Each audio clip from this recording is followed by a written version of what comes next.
how to add provenance metadata to a data package in the EDI data repository.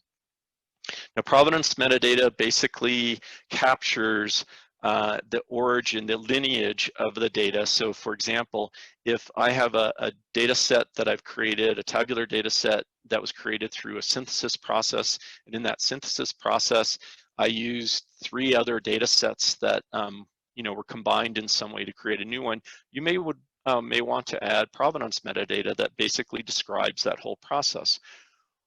Pasta's the underlying repository software stack that we use. It's been in use since 2013.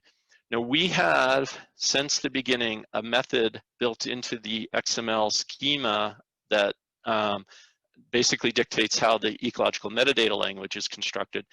There's a mechanism in there that allows us to track these types of provenance records. It's part of what's called the method step. So the first thing you need to do, and this is before, so this is generating the metadata, the EML metadata for a data package that you're going to insert into the EDI data repository.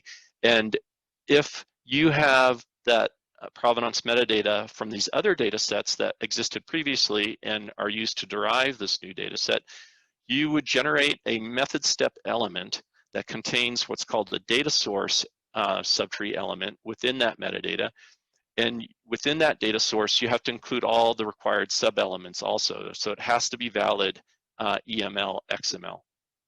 And in addition, if you have a data URL that you want to basically link within that provenance information, you would do so within the distribution/URL function. And the best practice is that in that attribute function, you set it to information as opposed to the other default, which is generally download. And you can actually see an example of this, and I'll show you an example of this in real time here in just a minute. But with all that set, what you would do then is you would take that method step and you would insert it into the parent element, which is called methods. And that can be either at the dataset package level or at the entity level. And I think it's probably a best practice to insert that in at the entity level so that it actually attributes that provenance to a specific data object, whether it's a tabular data set or some kind of binary or something like that. Once that's in your EML, your XML EML, and it's valid, you just submit it to the repository, to Pasta, and it then, when it registers that provenance metadata, and when you display that in the data package landing page, in that summary metadata page, it shows up as all those links. And I think I can just go back here. And here, this is probably one of the biggest sets of provenance I've ever seen in any data package in the repository.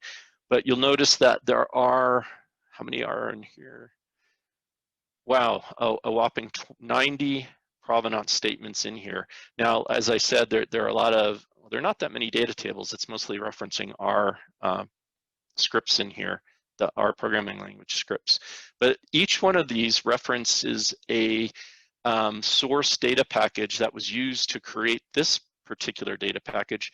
And in this particular case, for example, this data package is internal to the EDI data repository. So we were just looking at EDI 101.3, and here we're looking at KMB LTR NTL 277.2. And you'll actually see here in the provenance metadata that this package was the source of these other data packages. So this is the forward pointing link of provenance. And if I go back, these are the backward pointing links.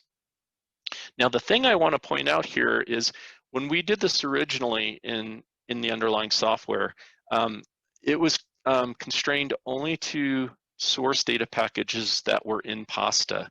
And since then, we've changed that, we've relaxed that considerably.